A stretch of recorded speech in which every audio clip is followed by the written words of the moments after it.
Baik Bapak Ibu, sebagai ASN kita merupakan tulang punggung birokrasi, sehingga kita bisa memastikan jalannya fungsi pemerintahan. Ya.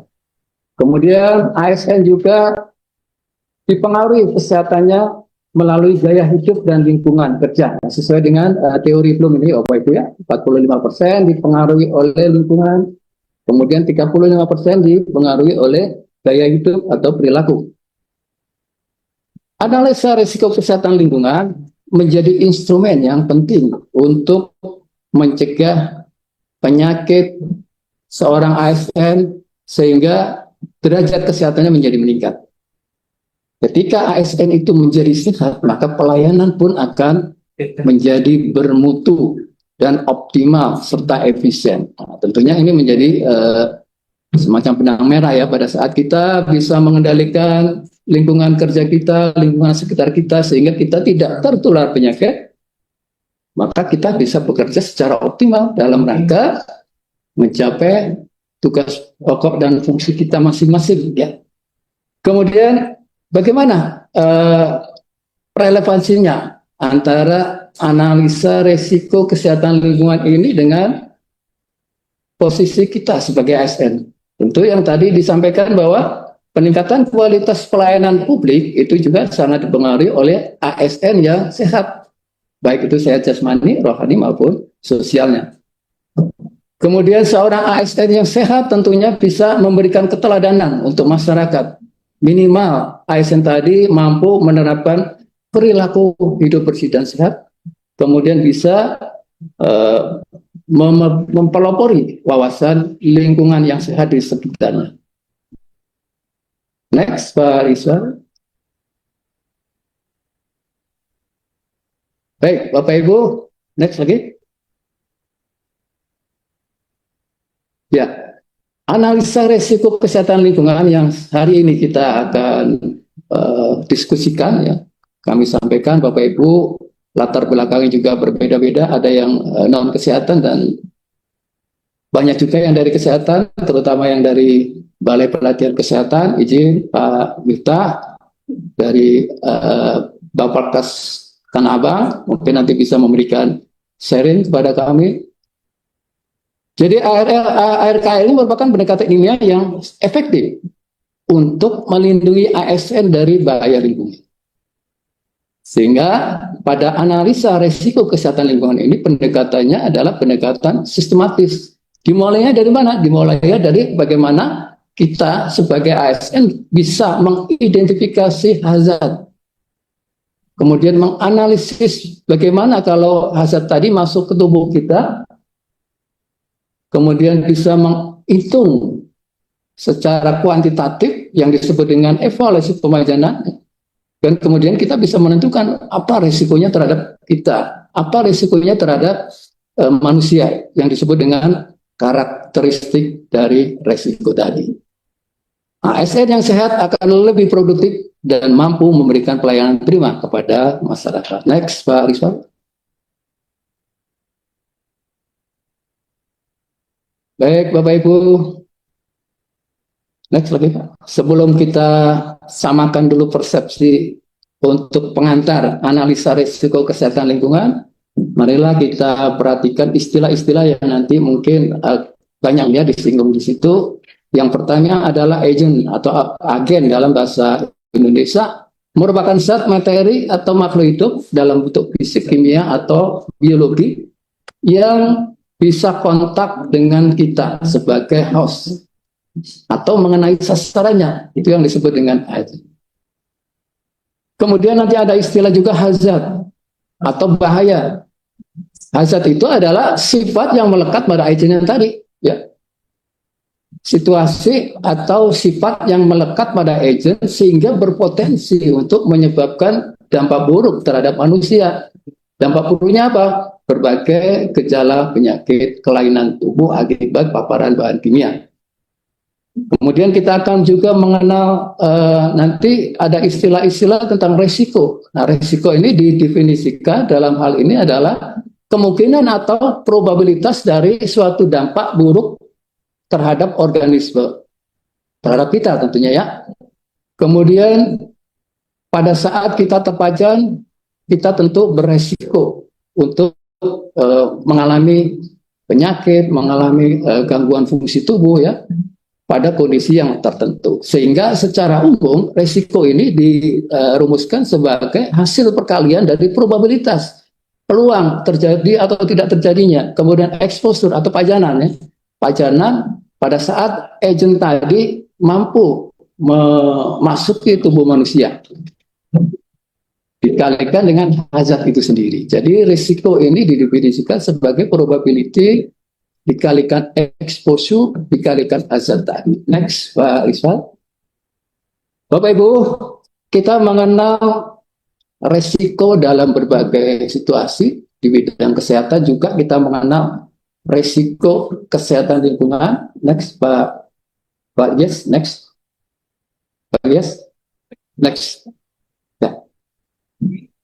Yang hari ini kita bahas atau kita diskusikan adalah analisa risiko kesehatan lingkungan. Sebenarnya ini lebih banyak bertitik temu pada penilaian risiko bahan kimia. Seperti kita ketahui bahwa model dari analisa risiko ini adalah statis. Beda dengan nanti pada saat kita melihat penilaian risiko dari mikroba. Dari mikroba ini sifatnya dinamis, yaitu peningkatan konsentrasi sel patogen yang secara dinamis. Kemudian kita juga mengenal penilaian risiko radiologi. Nah, ini sama sifatnya dengan bahan kimia, tetapi tentu beda dari sifatnya ya. Sifat-sifat yang lain tentu berbeda, baik itu efek kesehatannya terhadap manusia maupun dosis reaksinya ya. Kemudian asupannya tentu juga berbeda dan media pemajanannya juga berbeda. Next, Pak. Yes. RKL, Bapak Ibu, didefinisikan sebagai proses untuk menghitung atau memperkirakan. Jadi kita menghitung dan memprediksi risiko pada kesehatan manusia. Artinya, kesehatan manusia apakah dia sehat atau terpajan atau sakit atau mengalami gangguan akibat bahan kimia itu belum terjadi. Bedanya dengan penelitian epidemiologi. Kalau epidemiologi kita melihat orang sudah sakit. Jadi kita membandingkan berapa yang sakit akibat terpapar bahan kimia, kemudian kita hitung odds ratio dan risiko relatifnya. Sehingga nanti pada saat kita lihat ternyata epidemiologi ini merupakan bagian penting juga pada saat kita penapisan permasalahan.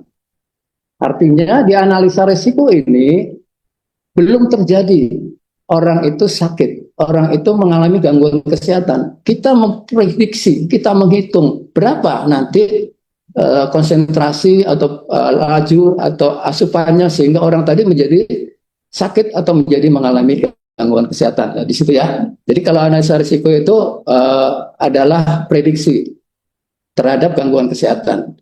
Orang belum mengalami gangguan kesehatan. Tahapnya tadi sudah sama-sama kita ketahui, terdiri dari identifikasi, tentunya identifikasi dari hazard tadi yang akan atau probabilitasnya tinggi masuk ke tubuh manusia. Kemudian kita telusuri bagaimana dosis responnya, kemudian memperhitungkan karakteristik dari agent tadi, sehingga dia bisa berisiko terhadap kesehatan manusia. Bapak Ibu, sahabat ASN, risiko di analisa risiko kesehatan lingkungan ini didefinisikan sebagai risk quotient, yaitu peluang orang tadi mengalami gangguan kesehatan akibat dari pajanan agent pada kondisi tertentu ya.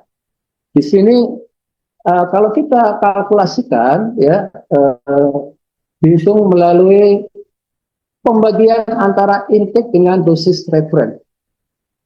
Kalau resiko yang masuk itu melalui jalur asupan makanan atau minuman ya, atau dari sistem pencernaan. Kita menghitungnya melalui pembagian antara intake dan reference dose. Tetapi kalau yang masuk ke dalam tubuh kita melalui jalur pernapasan, maka rumusnya adalah RQ sama dengan intake dibagi konsentrasi reference. Kalau yang tadi dosis, yang ini konsentrasi. Yang sebelah kiri, Bapak Ibu, risk quotient ini dihitung untuk melihat risiko yang non-karsinogen. Non-karsinogen itu artinya risiko yang tidak berpeluang menjadi kanker ya. Kalau karsinogen itu kanker sebelahnya. Kalau yang kanker kita menghitung menjadi excess cancer risk. Recording in progress. Itu dihitung dengan mengalihkan slope factor dan konsentrasi dari bahan kimia. Sehingga kita bisa mendapatkan angka atau penilaian risiko dari manusia atau kita sendiri selaku ASN, apakah kita sudah berisiko nih di lingkungan kerja kita ya, baik itu risiko yang tidak bersifat kanker atau non karsinogen atau risiko yang bisa menyebabkan kanker karsinogen. Next Pak, bukan itu Pak. Bawahnya Pak, bawahnya. Balik lagi Pak. Itu yang QM. Ya, itu QM. Ya. Baik, Bapak Ibu, tadi kita sudah melihat bahwa ARKL ini sebenarnya lebih banyak berfokus pada penilaian risiko pajanan kesehatan manusia terhadap bahan kimia. Kalau bidang mikrobiologi sebenarnya bisa juga dihitung dengan ARKL tadi, tetapi WHO mendefinisikan bahwa untuk bidang mikrobiologi kita menghitungnya dengan kuantitatif microbial risk assessment.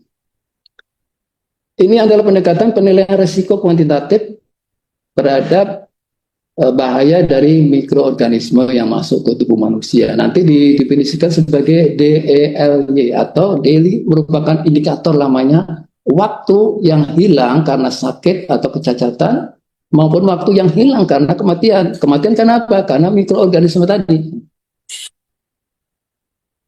Kalau kita lihat, Bapak Ibu menghitungnya sesuai dengan petunjuk dari WHO, DELY sama dengan years of life loss ditambah years living with disability. Next Pak, bawahnya. Ini yang atas ya. Yang atas kotak IMR tata kotak kecil.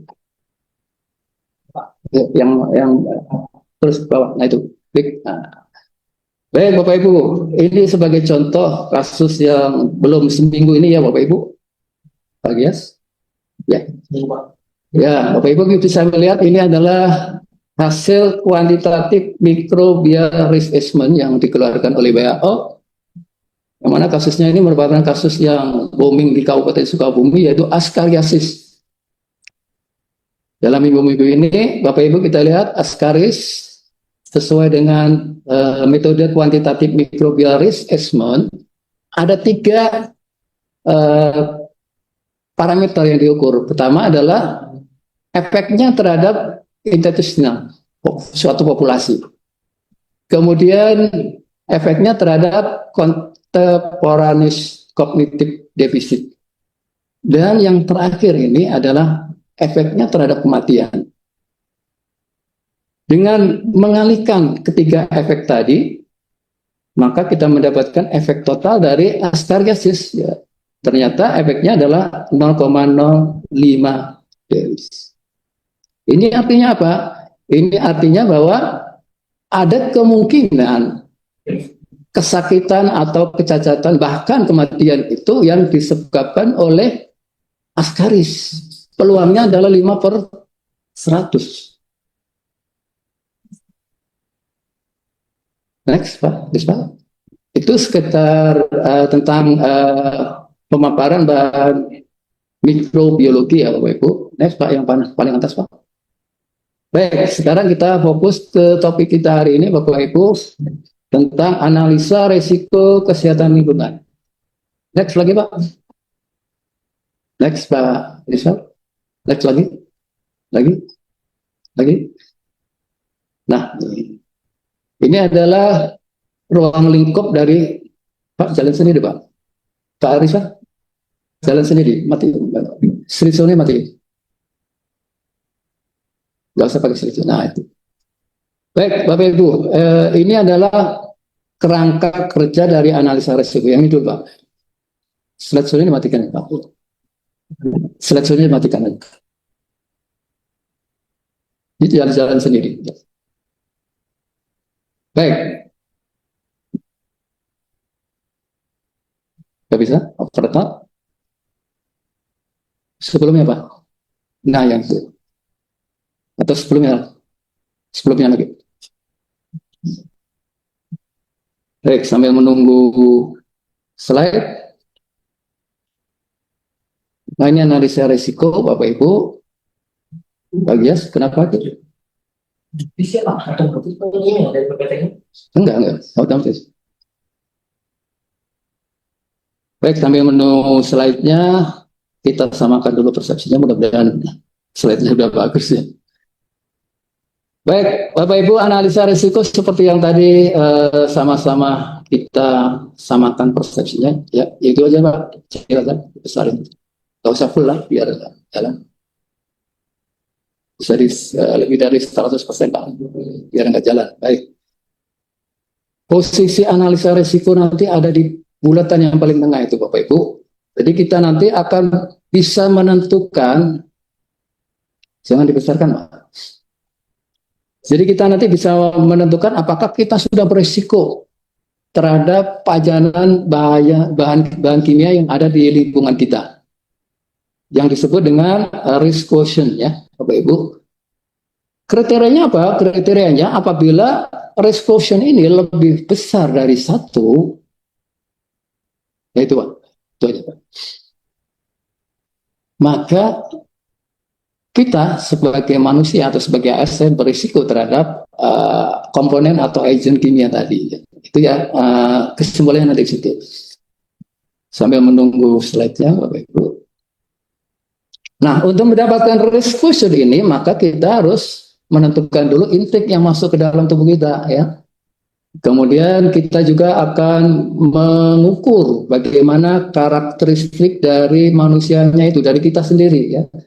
Berapa berat badan kita, berapa laju inhalasi kita kalau itu ada di udara, kemudian berapa yang kita konsumsi kalau itu ada di makanan minuman, kemudian kita menentukan aktivitas kita, berapa jam kita terpapar bahan kimia tadi, dalam berapa hari, kemudian berapa tahun, sehingga nanti kita bisa menghitung intake-nya ya.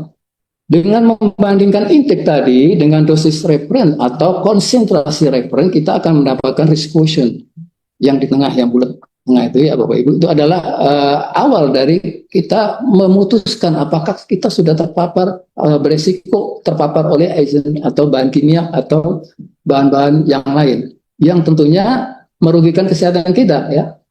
Kita lihat setelah kita nanti bisa menentukan risk quotient-nya, maka kita bisa mengendalikan atau mengelola risikonya. Tentunya kita dengan menurunkan konsentrasi yang masuk dan meminimalisasikan frekuensi kita terpapar, durasi kita terpapar, berapa jam, berapa hari, berapa tahun, itu kita kurangi.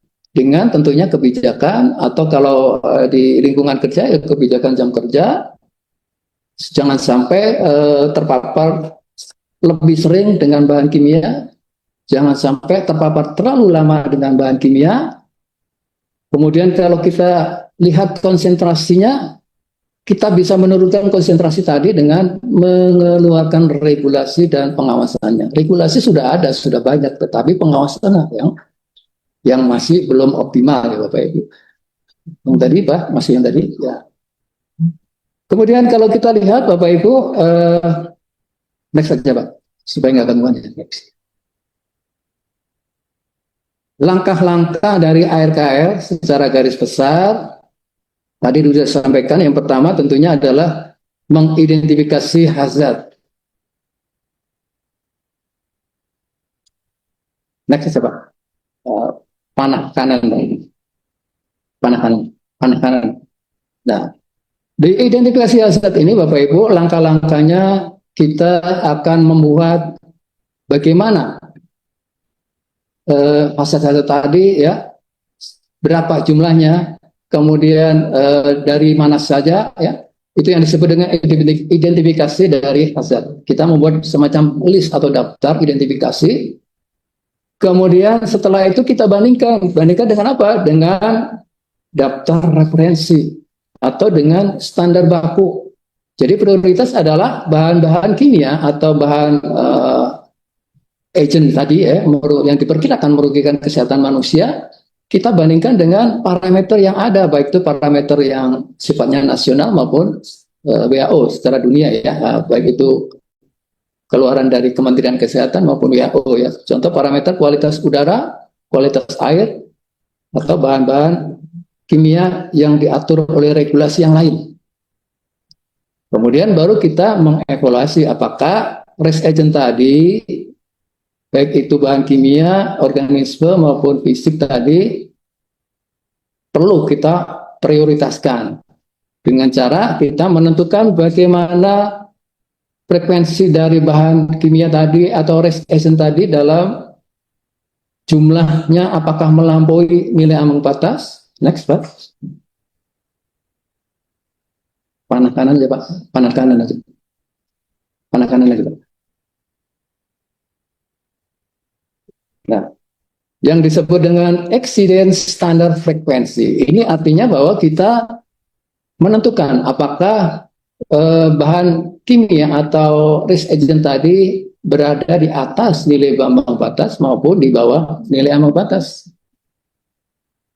Ini yang masih banyak mispersepsi Bapak Ibu. Jadi kalau di bawah nilai ambang batas sering dikatakan sudah aman. Sudah aman bagi siapa? Kalau diukurnya pada satu titik pada waktu itu ya mungkin masih di bawah nilai ambang batas aman. Tetapi masalahnya manusia itu kan berada di lingkungan itu secara terus-menerus.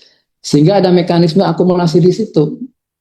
Jadi meskipun nilai tadi masih di bawah nilai ambang batas, itu bisa berisiko terhadap kesehatan manusia pada saat durasi waktunya, frekuensi pajanannya itu tinggi. Ya. Kemudian yang kedua kita lihat sebelum kita tahap penapisan ini, setelah kita lihat bagaimana frekuensi dari risk agent tadi dibandingkan dengan nilai ambangnya dan guideline yang lain yang ada, kemudian kita bisa juga melihat atau menapis berdasarkan frekuensi risk agent yang konsentrasinya melalui background levelnya. Background level itu kondisi alami yang ada di situ. Kalau yang di sebelahnya tadi adalah berdasarkan nilai ambang batas atau guideline penetapan yang ditetapkan secara regulasi. Tetapi kalau yang di sebelahnya adalah berdasarkan kondisi alaminya yang ada di situ, yang disebut accident background frequency. Selanjutnya kita tapis lagi berdasarkan detection frequency, yaitu resident atau bahan kimia yang terdeteksi dalam berbagai media lingkungan. Karena bahan-bahan kimia maupun risk agent yang lain itu bisa ada di lingkungan yang berbeda, misalnya di air, di udara, kemudian di makanan, minuman, ya. Itu semua juga kita tapis lagi. Semakin banyak dia berada di media yang berbeda, maka dia menjadi prioritas utama untuk kita analisis resikonya terhadap kesehatan kita. Next, selanjutnya, next Pak, adalah bagaimana kelengkapan dari jalur pajanannya, yaitu jumlah media lingkungan yang menjadi jalur pemajanan. Kalau yang tadi medianya sekarang adalah jalur pemajanannya. Jalur pemajanan melalui napasan, melalui intake makanan, melalui kulit, dan sebagainya. Selanjutnya adalah toxicity factor. Ini adalah angka yang kita kenal tadi ya sebagai dosis referen, sebagai konsentrasi referen untuk yang resiko yang tidak menimbulkan kanker, dan slope factor. Angka-angka ini Bapak Ibu bisa kita lihat dari website dari IRIS. Nanti ada di alamat di PPT, nanti Bapak Ibu bisa lihat. Di situ sudah lengkap bahan kimia apa saja, kemudian ada di media mana masuknya, baik itu melalui intake, melalui jalur pencernaan atau melalui inhalasi, jalur pernapasan. Di situ sudah disebutkan semua dosisnya yang diperbolehkan maupun slope faktornya jika bersifat karsinogen. Tetapi meskipun demikian, tidak semua bahan kimia itu ada di IRIS yang tadi ya. karena bahan kimia ini selalu berkembang jumlahnya seiring dengan waktu. Sehingga regulasinya juga mungkin yang ditetapkan 2024 mungkin akan berbeda dengan 2025.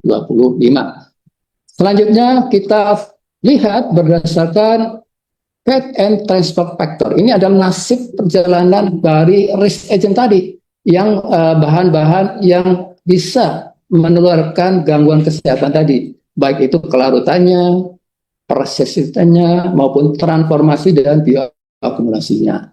Next, sehingga pada saat kita bisa menetapkan tadi, kita bisa membuat semacam tabel ini, matriks penapisan, kira-kira risk agent apa yang prioritas untuk kita hitung dulu sehingga kita bisa mengendalikannya.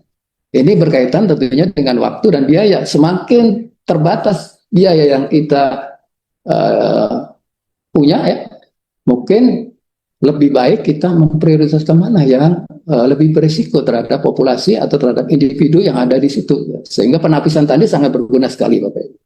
Ini adalah contoh bentuk penapisannya, tidak akan dibahas secara detail karena hari ini kita sifatnya adalah webinar, bukan workshop. Tapi kalau Bapak Ibu ingin menghitungnya, sebenarnya ada di pedoman yang dikeluarkan oleh WHO maupun di Kementerian Kesehatan, ya, Bapak Ibu. Next, Pak.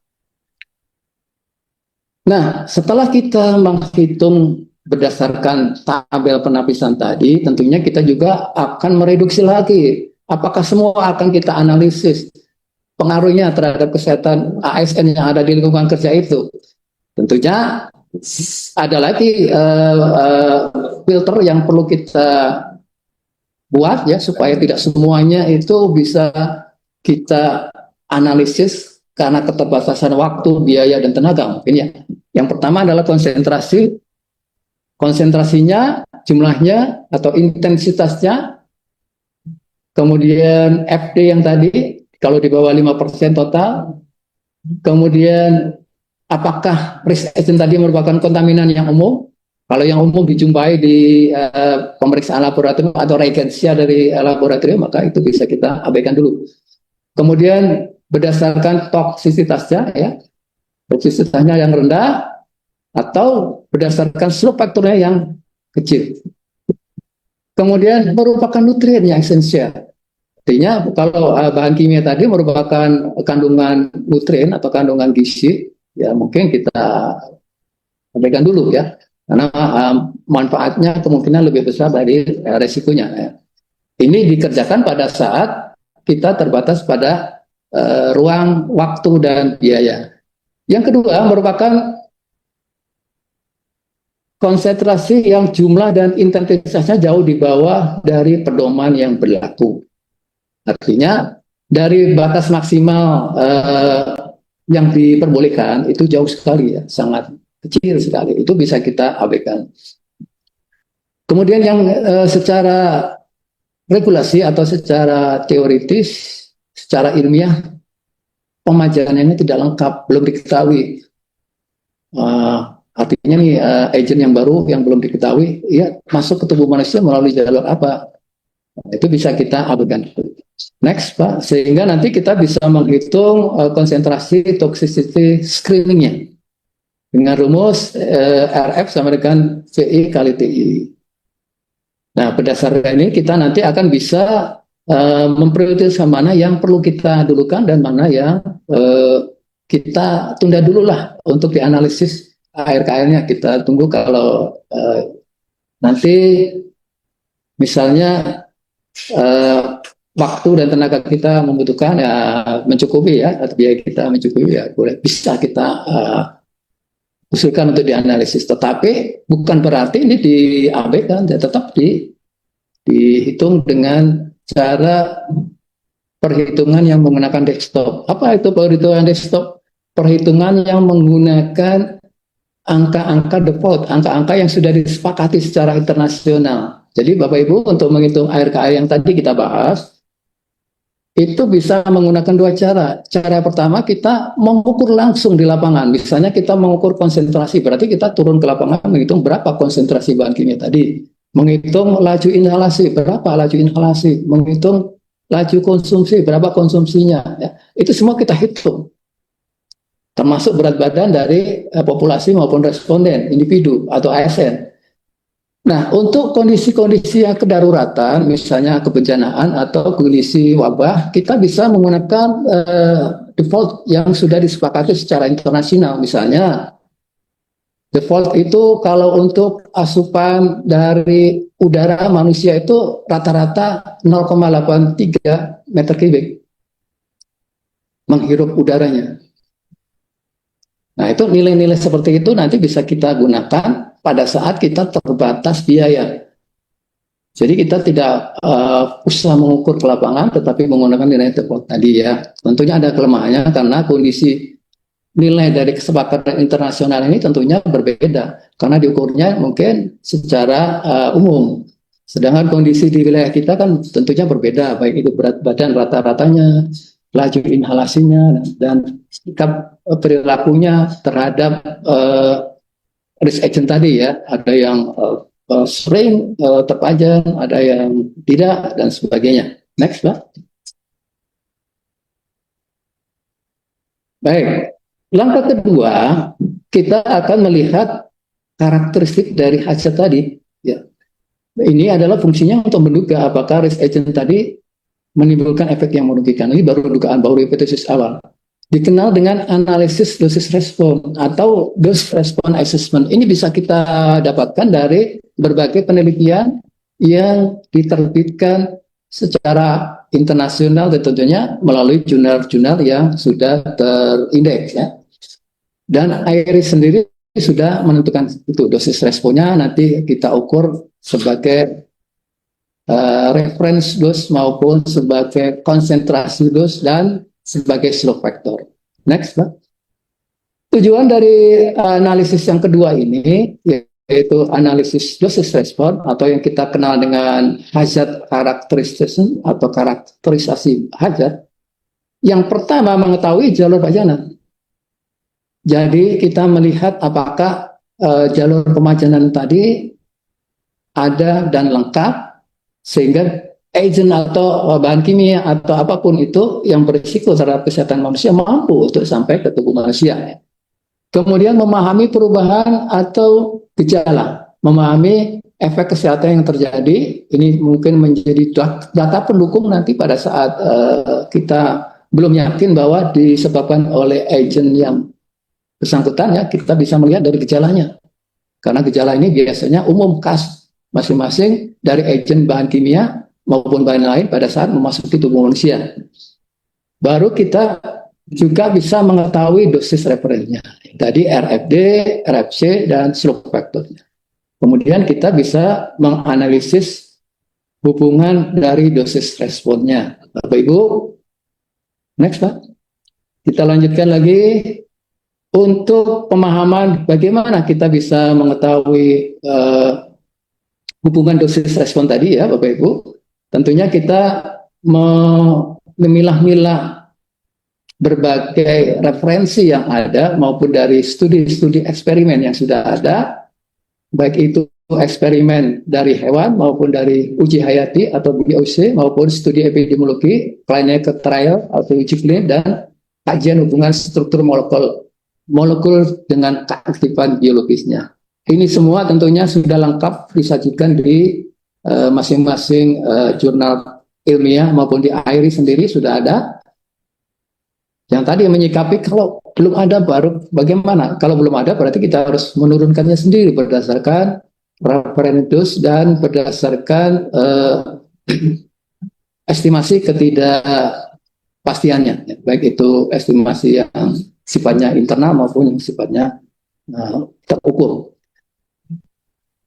Next, Pak. Next lagi, Pak. Baik, kita lanjutkan bagaimana kita menentukan atau mengukur atau menghitung atau memprediksi efek dari risk agent tadi secara karsinogenik dan secara non karsinogenik. Kalau secara non karsinogenik seperti disampaikan tadi bahwa kita menghitungnya berdasarkan persamaan intake dibagi dosis reference. Intiknya intiknya nanti akan berbeda pada saat dia masuk atau risk agent tadi masuk melalui jalur pernapasan dan melalui jalur pencernaan ya atau intake. Kemudian yang efek karsinogenik ini adalah efek yang diukur berdasarkan potensi menyebabkan kanker terhadap ASN atau terhadap manusianya sendiri. Sehingga dikenal dengan efek karsinogenik. Next, Pak Rizal.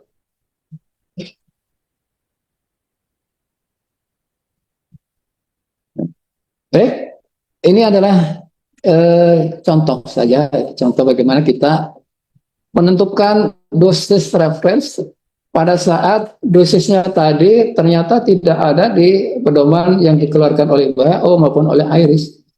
Kita menghitungnya dosis reference berdasarkan nilai ambang batas tertinggi yang diperkenalkan dan nilai ambang batas terendah.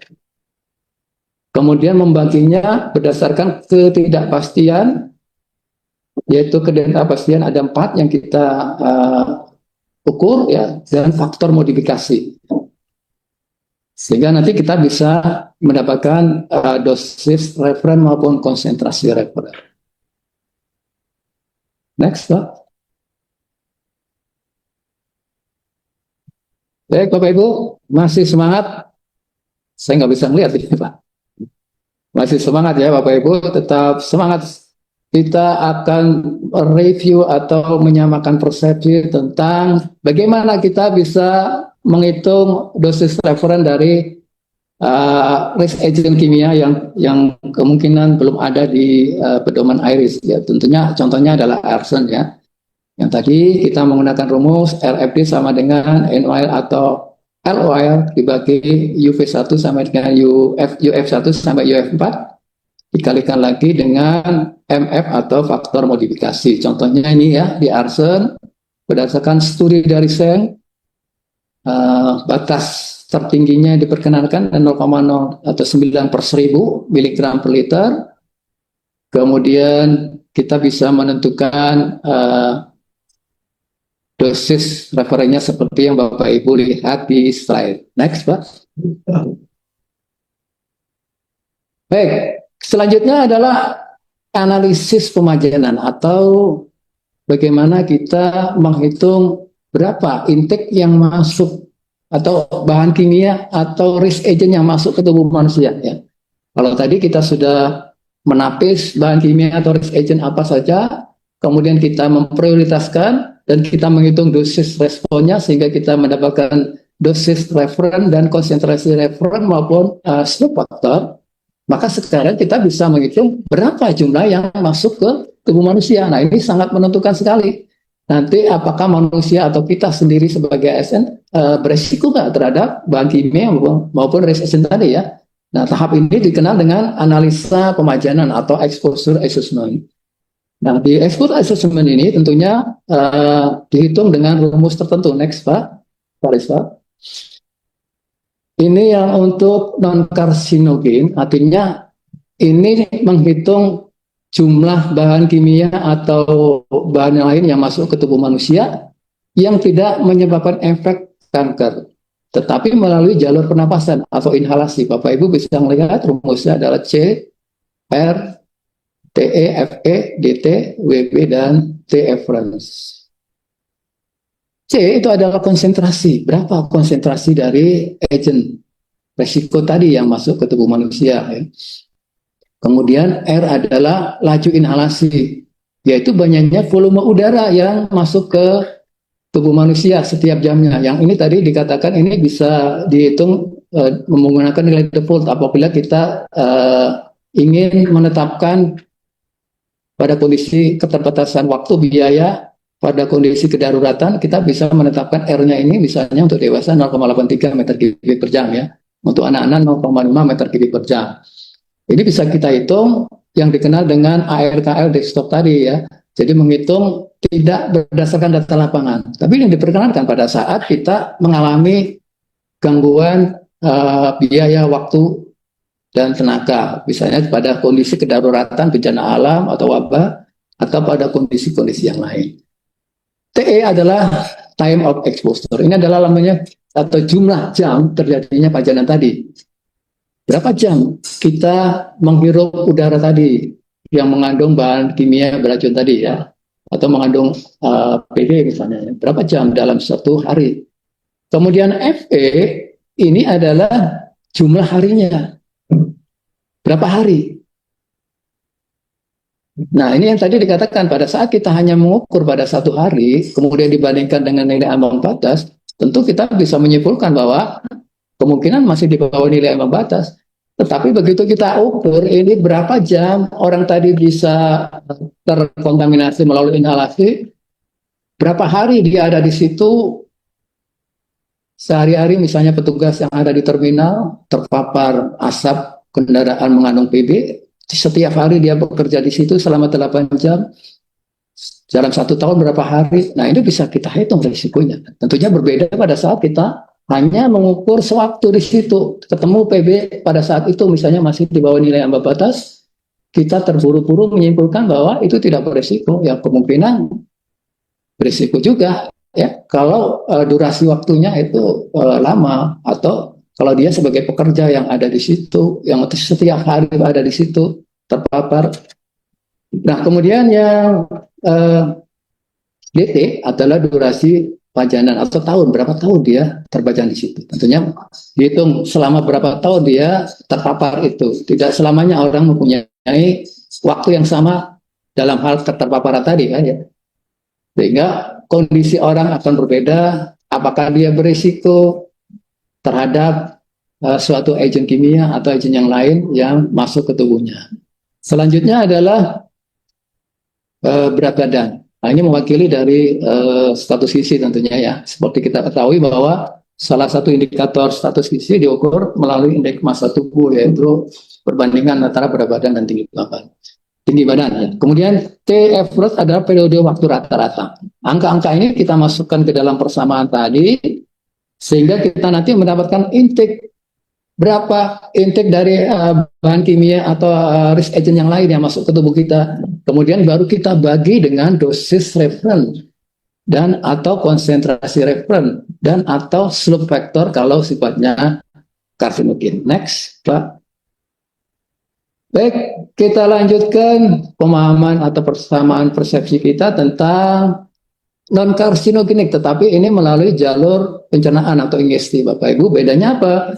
Kalau yang tadi kita memasukkan nilai TE, yaitu nilai lamanya atau jumlah jam terjadinya pajanan pada saat di inhalasi tadi ya melalui jalur pernapasan. Tetapi kalau di jalur pencernaan atau ingesti ini TE tadi tidak dihitung, jadi hanya menghitung konsentrasi, karena konsentrasi ini sudah dalam bentuk miligram per liter ya atau ppm. Kemudian sama seperti tadi dikalikan R, tetapi R-nya di sini adalah R laju konsumsi, bukan laju inhalasi. Ini juga kalau kita terbatas dalam biaya dan waktu, kita bisa menggunakan nilai defaultnya, misalnya untuk dewasa 2 liter per hari kita mengkonsumsi air, atau kalau di usia anak-anak 1 liter per hari ya. Kemudian kita kalikan dengan persamaan E sama dengan C kali R FE dt dibagi WP per T average. Kita akan mendapatkan intake dari bahan kimia atau risk agent yang masuk melalui jalur pencernaan atau ingesti. Next, Pak. Next lagi, Pak. Kali lagi, Pak. Next, Pak.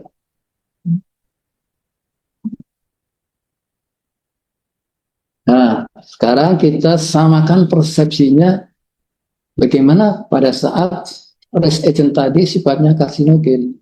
Artinya, bahan-bahan kimia tadi ternyata sifatnya bisa memicu timbulnya kanker terhadap manusia, terhadap kita selaku ASN. Kita menghitungnya menggunakan persamaan tadi ya, C kali SF. Kemudian kita menghitung intake-nya, perbedaan dengan tadi, kalau intake yang non-karsinogen tadi, kita menghitung rata-rata waktu pajanannya ada di 30 ya. Kalau di intake ini adalah 70 tahun. Bedanya situ.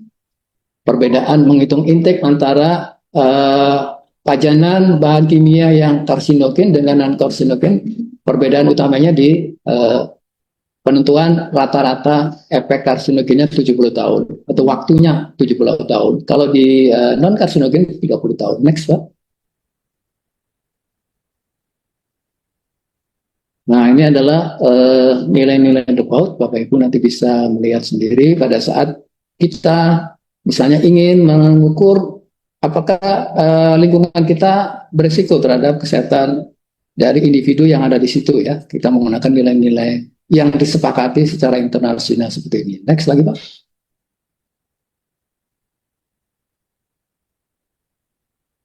Next lagi, Pak. Ini juga masih nilai default. Selanjutnya yang terakhir adalah karakteristik resiko. Ini yang dikenal dengan menghitung RQ tadi, Bapak Ibu ya, maupun menghitung EGF. Next, Pak. Next lagi. Ya. Karakteristik dari risiko untuk yang tidak bersifat kanker tadi sudah kita bahas di depan ya. Kita menghitungnya menggunakan risk quotient. Tentunya risk quotient ini ada dua. Kalau jalur pajanannya adalah udara, dengan jalur pajanannya adalah sistem penyeranakan atau intake, pembaginya ada dosis referen dan konsentrasi referen. Kemudian kalau bersifat karsinogik, maka kita bisa menghitung ekses kankernya dengan mengalihkan konsentrasi dengan slope faktornya. Next, Pak.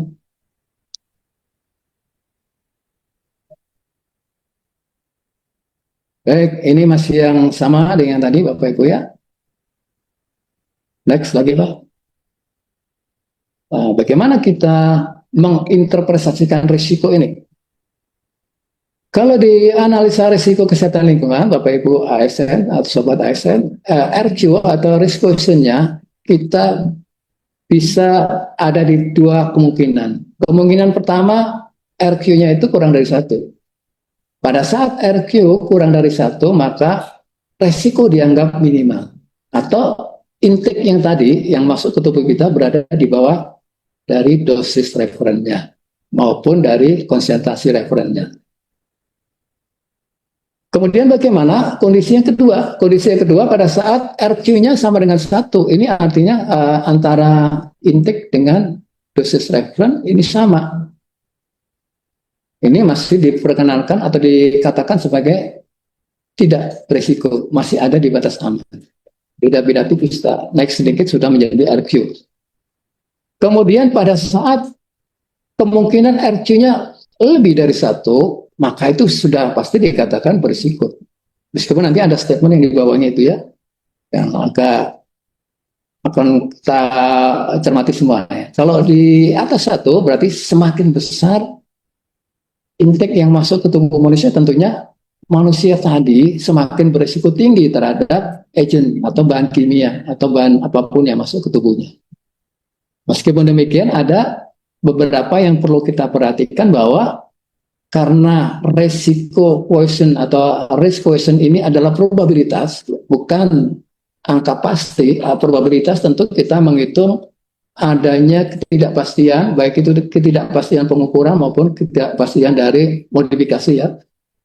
Sehingga pada saat RFD maupun RQ tadi kurang dari 1 itu juga belum pasti kita nyatakan tidak berisiko. Kita harus melihat lagi bagaimana dosis respon maupun konsentrasi responnya tadi ditetapkan. Kalau misalnya ditetapkannya berdasarkan kajian yang tidak lengkap, artinya tidak memperhatikan faktor ketidakpastian yang ada 4 tadi ya, maupun faktor modifikasi, ya itu mungkin perlu kita lakukan lagi apakah RQ-nya itu tidak berisiko terhadap kesehatan manusia. Next, Pak. Mudah-mudahan sampai jam 11 ya Pak, jam 10 ya Pak moderator. Izin Pak moderator. Mas. Siap. Belum.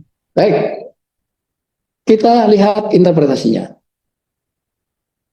Dikatakan resikonya aman jika intake kurang dari atau sama dengan dosis referen atau concentrated reference, atau dinyatakan RQ-nya kurang dari atau sama dengan 1. Dengan catatan tadi ya, kita belum pasti menyatakan aman. Ini adalah angka probabilitas. Kita lihat lagi RFD dan RFC-nya dihitung seperti apa. Kalau menghitungnya sudah memperhatikan faktor ketidakpastian maupun faktor modifikasi, maka kita yakin bahwa itu aman. Kemudian kalau di atas 1 itu sudah pasti dikatakan tidak aman. Kemudian bagaimana kita mendefinisikan dari risk quotient yang tadi? Tentunya kita mendefinisikan berdasarkan orang yang terpapar, kondisinya seperti apa, berat badannya berapa, ya, frekuensi badannya berapa, dan durasi perjalanan seperti apa. Next, Pak. Contohnya seperti ini, Bapak Ibu, Sobat ASN. Kalau kita misalnya menghitung, menghasilkan nilai seperti yang Bapak Ibu lihat, RQ atau risk quotient untuk PB ini adalah timah hitam. PB ini bisa masuk ke tubuh manusia melalui pernafasan dan melalui sistem pencernaan. Misalnya 8/100.000 mikrogram per meter kubik. Kemudian dihitung berdasarkan berat badan respondennya rata-rata 55 kg selama 20 tahun dan harinya 350 hari berada di situ, terpapar di situ, menghasilkan RQ-nya 0,098, maka interpretasinya adalah seperti yang di sebelah kanannya. Pajanan timah hitam sebesar 8/100.000 mikrogram per meter kubik secara inhalasi pada masyarakat dewasa yang tinggal di sekitar jalan tol misalnya dengan berat badan 55 kg masih aman untuk frekuensi selama 350 hari per tahun sampai dengan 20 tahun mendatang. Next, Pak. Ini contoh-contoh kasusnya, kita lewati saja. Next lagi, Pak.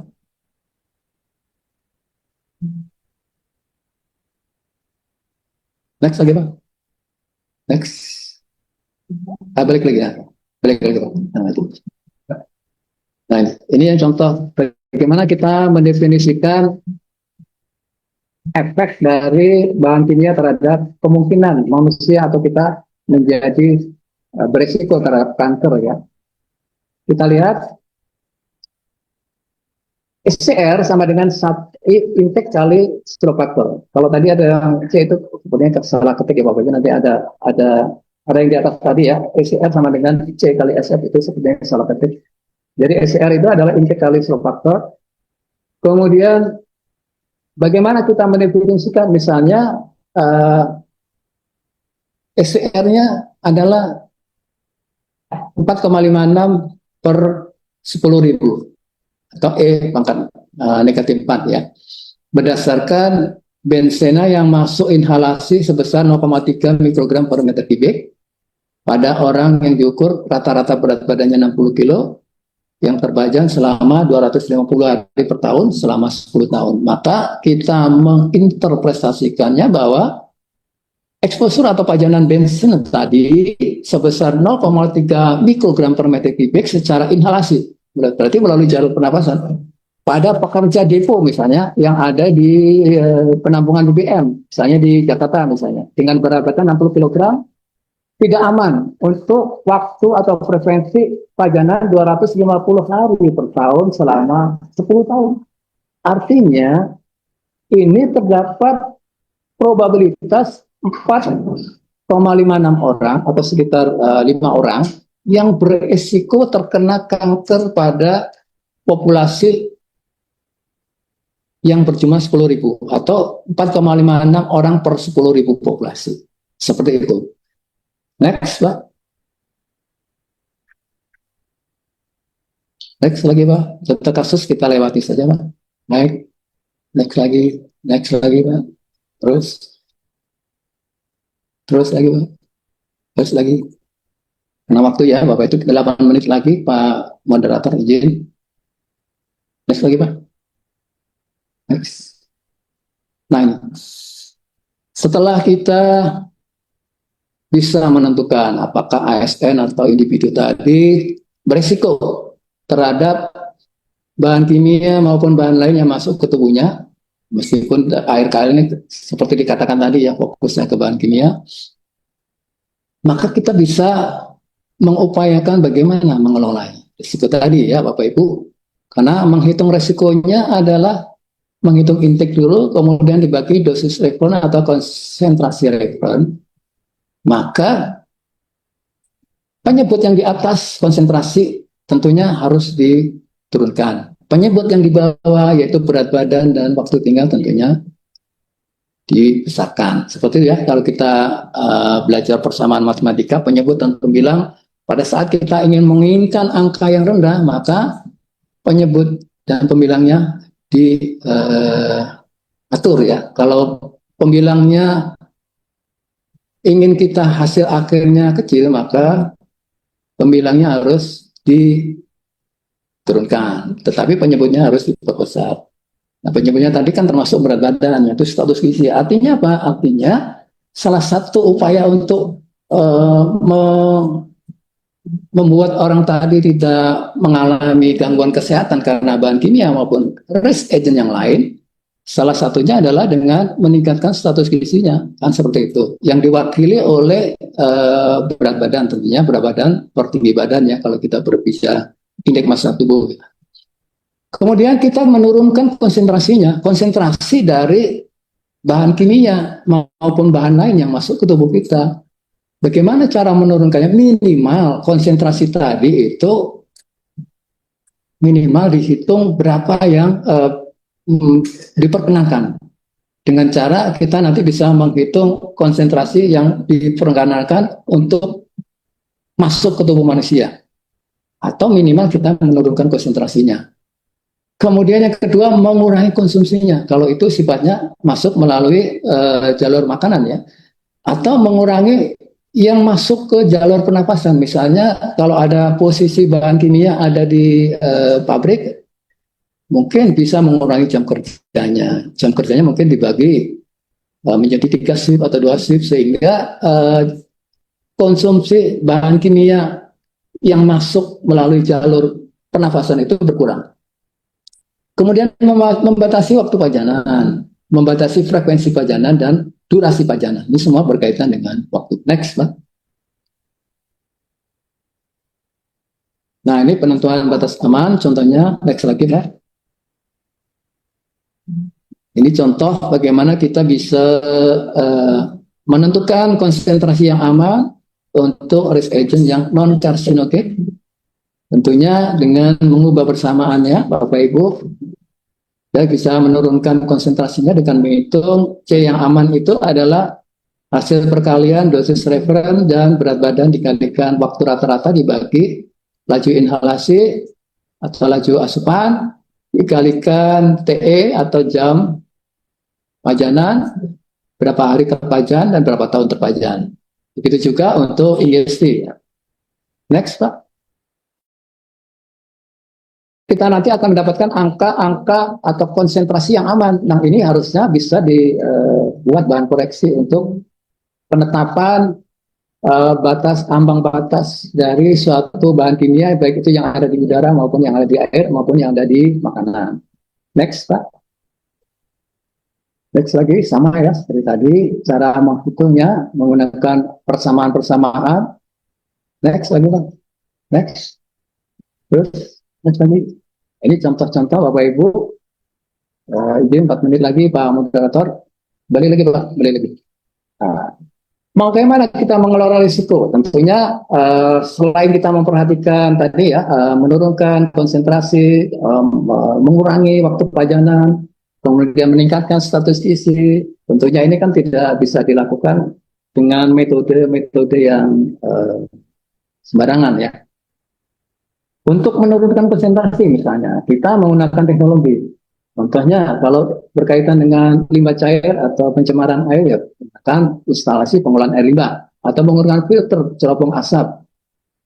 Atau kita bisa menggunakan teknologi yang lain yang dimungkinkan supaya bahan-bahan kimia maupun bahan pencemaran tadi konsentrasinya yang keluar di dalam lingkungan itu menjadi kecil sehingga masuk ke tubuh manusia juga tidak membahayakan. Yang kedua, dengan pendekatan sosial ekonomi, misalnya ini sebagai contoh adalah pengelolaan risiko menggunakan pendekatan melibatkan semua pihak yang ada di instansi, efisiensi proses, kemudian penerapan sistem kompensasi. Contohnya, menerapkan 3R, reduce, reuse, dan recycle pada limbah.